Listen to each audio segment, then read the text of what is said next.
Loudwire has announced their 51 best rock and metal albums of 2024 because it's that time of year, baby. Let's go, let's go. Yeah, man, look, I'm coming up with my list. It's almost done, but I figured why not go through Loudwire's list, see how accurate or inaccurate it is, but also maybe there's a few albums that are not on my radar that I need to check out. So I thought this would be a fun thing to look at. Look, let's not waste any more time with this intro, right? So Loudwire's the 51 best rock and metal albums of 2024. That's all we need for chit chat. Whoa, sick transition, right? Guys, this is Loudwire's thumbnail and everything. I love it that they put Ronald as the main, like album cover. When you're working with like content and trying to get people's attention, fucking Ronnie Radke is good for views. People, obviously he has a large fan base, but haters, they love to hate him. They love to hate him.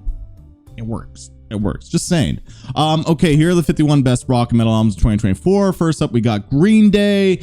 Yeah, you know what? I haven't checked this out and I don't really plan on it because the stuff that I heard, the singles have been way too poppy and formulaic for my liking. Honestly, I'm not even a big fan of American Idiot. Gonna be a hot take. The stuff that I heard, I just am more of a fan of like their punk stuff from like Nimrod and like earlier on. Alkaline Trio, okay, yeah, another pop punk band, skate punk kind of thing. They're cool. But Caligula's Horse, Charcoal Grace. This is more my scene because, yeah, I cover progressive metal and prog stuff, and Caligula's Horse is an album that got massively overlooked because it came out in January 26. If you're a fan of prog metal into bands like Haken, maybe even some Dream Theater, and you have not checked this out, this is really, really good. Obviously, from an instrumental standpoint, like it's prog, these guys are tight, but also they have good variety, more melodramatic tracks too. Very, very good band. Static X, damn, I did not know they came out with something. Holder versus an Oath, never heard this band. Oh, they're black metal. Bruh, the black metal, I just can't do it, okay? If you didn't know, there's two subgenres of metal that I have the hardest time getting into. Black metal and doom metal. But I'm open-minded. I still want to get into these genres. On Twitch, we listen to a lot of these kind of songs, but yeah, Laura Jane Grace, Hole in My Head. Don't know this artist. This is cool. So they're having a lot of albums that I haven't heard. I do cover a lot of core music, obviously. So I like that this is a list with enough variety in the metal scope. Ishan, yeah, self-titled. A lot of people say I look like him. I've heard a couple songs. I'm intrigued to listen to this, actually. From what I've heard, I've enjoyed it. Bruce Dickinson, yeah, this is something that I won't cover. Liam Gallagher, yeah, I don't really cover Oasis. I kind of want to check out new Oasis if they do drop something. Judas Priest, right, they came out with something. These are a few albums that my community doesn't really ask for in comments, so I don't cover it. But I do want to check out the Judas Priest record. Maybe on my own time, I'll just listen to it. The Black Crowes, Scott Stapp. Can you take me higher? Higher Power, yeah. Sum 41, Heaven and Hell. Right, I forgot they came out with an album. I feel like the singles that I heard have been like pretty catchy, but I like it when they go a little bit more metal. There's a couple songs that have a little bit more metal edge to it. Maybe I should check this out too. Yeah, see, there's already a good amount of albums that I haven't heard yet. Wrist Meet Razor, yeah, these guys are pretty cool. Haven't checked out the record. Alpha Wolf, Half Living Things. Okay, now you're getting into MySpace Core. Yeah, so this is a solid record. The album art is, sparked a lot of conversation and came out in April. I feel like it was only like yesterday when people were talking about this album art. But yeah, Alpha Wolf is kicking ass. These guys continue to get in the news, breaking news cycle with metal stuff because they tend to get into a lot of fights. Not necessarily their fault. It just kind of happens, man. They give drama channels a lot of content. The Black Keys. Yeah, Black Keys. Yeah, these guys are cool. An album that I'll probably check out on my own time. Era, Cure, more core stuff. So yeah, I checked this out. Era went a little bit more experimental with this record. So it is a cool record.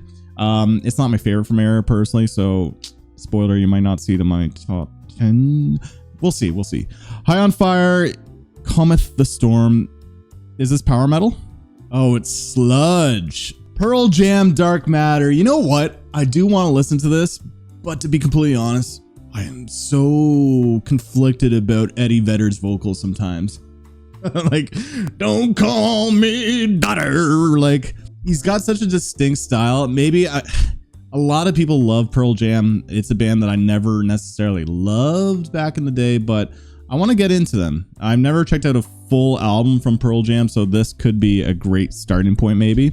Next up, we got Sea Space Cowboy, Coup de Grace. Yeah, this is, again, more on the core scene. So this is a sick record.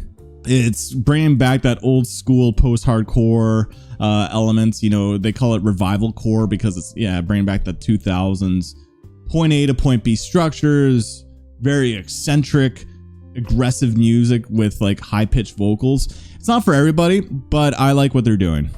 Dark Throne, Beckons All. This looks like some death metal. Oh, black metal. Yeah, bro.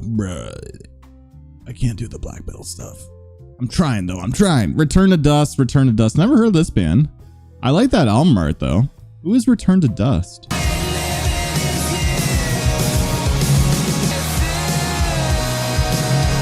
I dig it. I've never heard of this band before. Cool album art, and yeah, that sounded like a cool song. Maybe I gotta check out some Return to Dust. Frank Turner, Undefeated. Yeah, Frank Turner's cool. Here we go. Knock Loose. You won't go before you're supposed to. This is one of the biggest releases of the year. Knock Loose is kicking ass. They're going to be on Jimmy Kimmel soon with Poppy. Like, you gotta love to see it. That's some gangster ass shit that they're playing on Jimmy Kimmel, man. Some filthy breakdowns. Honestly, yeah, this is one of the most hyped records for a reason. It is just intense, metallic hardcore, so genuine and raw, and the music videos are horror themed a little bit, like A24, creepy, just sick. It's sick. Unleash the Archers. Yeah, Unleash the Archers is a cool band. A little too power metal for my taste, but I appreciate what they're doing. The fucking instrumentals are bonkers, bro. Marty Friedman, yep. Gatecreeper's a death metal. Yeah, so obviously there's so many different subgenres of metal that I'm in the core and prog scene, but I also on my Twitch streams, we listen to a lot of black metal. We do listen to a lot of death metal. It is way more varied. Content wise though, when I'm making content, it doesn't really make sense for me to make videos for like these death metal bands sometimes because like the audience is primarily core and prog. But don't get me wrong, when we hang out on Twitch, the music that we listen to is much more varied, but in terms of making content, yeah, it is a core prog channel. Carrie Kane, From Hell I Rise. Yeah, never listened to it. Brain of the Rise and Posthuman Next Gen. So yeah, this, I put the title of my video, The Shape of Emo to Come, which was a bold title to put, I know, but to me, when I'm hearing a lot of like emo music today, it just seems like it's paying tribute to the bands from like the 2000s. Now with Posthuman Next Gen, it's doing that too, but it's taking this sense of hyper pop and other ideas that just feels so new and fresh. Bring Me the Horizons has always been a band that's like 2 steps ahead, and I feel like this record is that too. Is it their best record? Not for me, but this is a solid record because Bring Me the Horizon just understands the trends and how to, again, be 2 steps forward. Candy, It's Inside You. I've heard good things about this record. I think it's like more hardcore kind of stuff. Yeah, it's hardcore. So I think it's on a Patreon poll right now, and it's getting a decent amount of votes. People want me to check it out. So yeah, this is definitely on my radar. Crypt Sermon, never heard of this. 200 Stab Wounds. Yeah, clearly death metal as hell. It's funny how the artwork is so obvious with what the subgenre of music is going to be, right? Like if this was pop punk, I think that would actually be really, really bold of them to do something like that. 200 Stab Wounds. Hey guys, we're 200 Stab Wounds. Be safe out there. Nothing More, Carnal. Yeah, so Nothing More is a sick band. Not my favorite from Nothing More, but they are a really exciting rock band that just has some bouncy, heavy grooves too, and vocals that are just so distinct, right? Johnny's vocals are so distinct. Great lyricist too. Tim Montana, Savage. Never heard of Tim Montana. Speed. Okay, this is a cool one. This is definitely one that's on my radar. Speed is a hardcore band with like sometimes flutes. It's sick.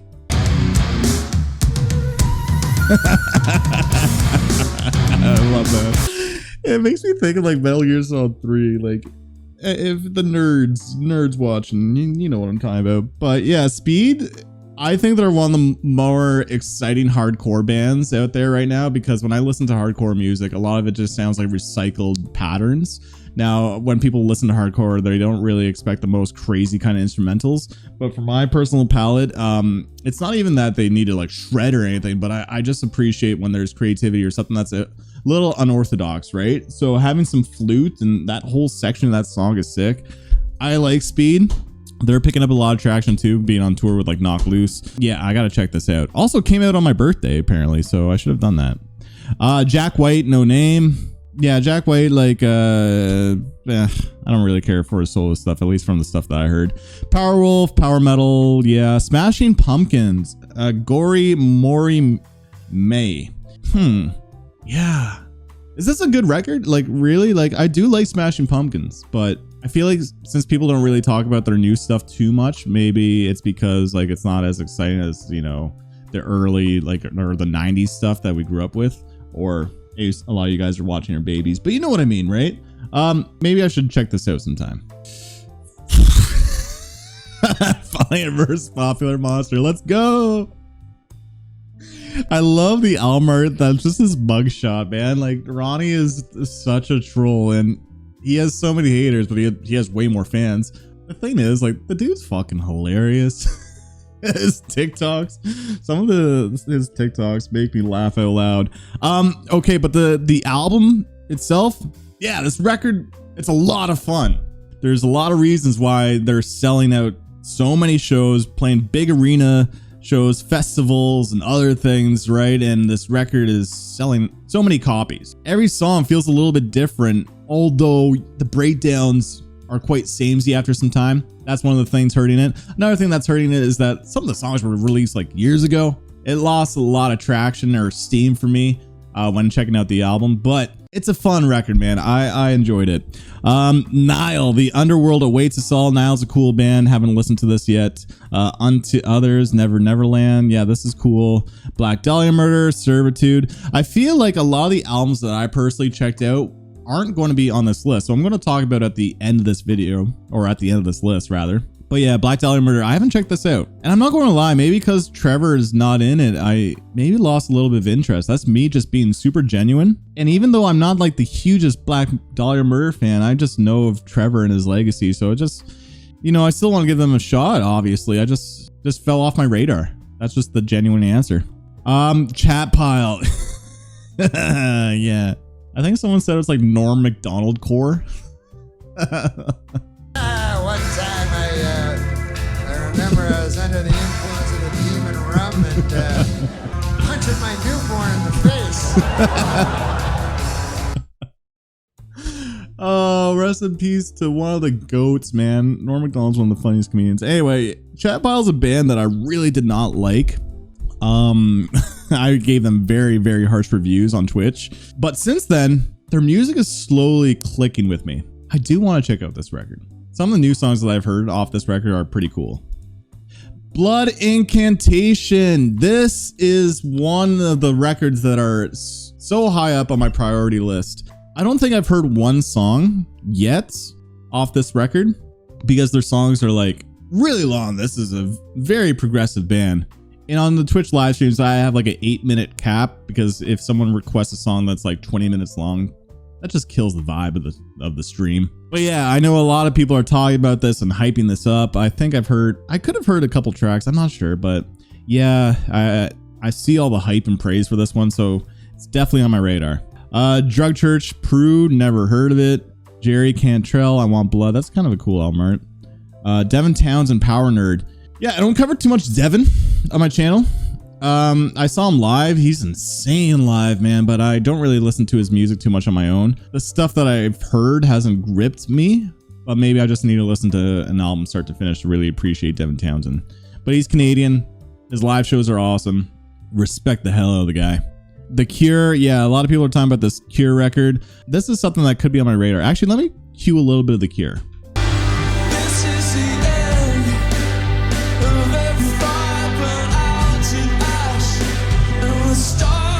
I dig it, man. I dig it. I think I gotta listen to this record. I like the darker kind of feel to this alternative rock stuff. So yeah, this is definitely on my radar. Linkin Park From Zero. This is probably the biggest release on here, man. Linkin Park with their comeback record. I think if you've been watching the channel, you know my thoughts. This record kicks ass. I love it. Really, there's no bad song on it. They found the perfect vocalist, not replacing Chester, but you couldn't have asked for a better comeback, because coming back after the loss of Chester Bennington is like almost impossible. That I thought they did this incredibly well. So yeah, I really enjoyed this record. Body Count, these guys are cool. Never listened to this record. Oh wait, no, this is the Ice-T band, isn't it? Yeah, sorry, I'm not too big on Body Count. Never mind. I was thinking Body Snatcher. Never mind, my bad. Yeah, this is not on my radar. Sorry, Body Count fans. Opeth. Yeah, this is not out yet. Bro, I gotta check this out. If I'm into prog, but I don't listen to Opeth, then I'm just a prog poser, okay? A lot of the songs that I've heard from Opeth have been cool, but nothing that I really go back to. Again, I'm not writing off Opeth because I feel like I need to listen to an album start to finish to form proper opinion, and Blackwater Park is a record that I've been wanting to hear for years. I plan on doing an album reaction to it eventually, but who knows, maybe The Last Will and Testament might be one of their best records ever. We'll find out soon.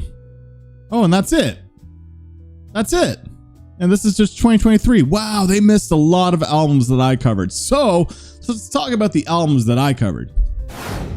Okay, this right here is my Patreon page. So this is where I put all my album reactions and reviews. But also, if you go to the About tab, you'll see my entire list of all the albums that are on my Patreon. But yes, they missed a lot, dude. We got Make Them Suffer, Cane Hill, Vola, Better Lovers. How do they forget Better Lovers? That's kind of crazy. Fit for Autopsy, Alt, Kublai Khan, 156 Silence, Throne, Flesh God Apocalypse. I'm surprised they didn't put that there. Siamese, Graphic Nature, Wind Waker, In Heart's Wake, The Home Team, Bill Murray. That seems like a miss to forget Bill Murray. Going on tour with Sleep Token. Like, the dude's getting a lot of traction. Foreign Hands, Wage War, Mirar, Darko US. Come on. Bad Omens. Actually, Bad Omens maybe shouldn't be there because it's a remix. Relica was cool. Like Moss of Flames, Diamond Construct, Idola, Greyhaven, Northland, and then While She Sleeps. They missed so much, man. Boundaries is a sick one. Oralize, Night Versus, Grayscale Season, Darkest Hour. I'm surprised they didn't put that there. Job for a Cowboy. Wow, they left out Job for a Cowboy. I feel like that's something that Loudwire would cover too. Bloom, Enterprise Earth, Casey. Yeah, dude. Yeah, man, so it's fun to talk about it, see what's like the best albums of the year. There's still a lot that I haven't checked out, but again, I do primarily focus on core music and some like prog stuff, but there's a couple of like albums that I really want to check out. Chat Pile, Blood Incantation, Return to Dust here, and I know like King Gizzard and the Lizard Wizard like dropped something too, which I haven't checked out, and they didn't even like mention that either. So yeah, there's a few things that are still on my radar, but guys, let me know what I need to check out. So comment down below, spice up my life. Seriously, I'd love to know what are like the biggest album releases that I'm not paying attention to. Please help me out here. But also, what is your album of the year? What are you surprised by? Feel free to comment. It helps out the videos, you know, when there's engagement. But you know, if you got to this point in the video and you haven't clicked off, then I appreciate it, man. Feel free to hit that subscribe button. Feel free to leave a like to the video. Or on that, thank you for tuning in. Till next time, peace.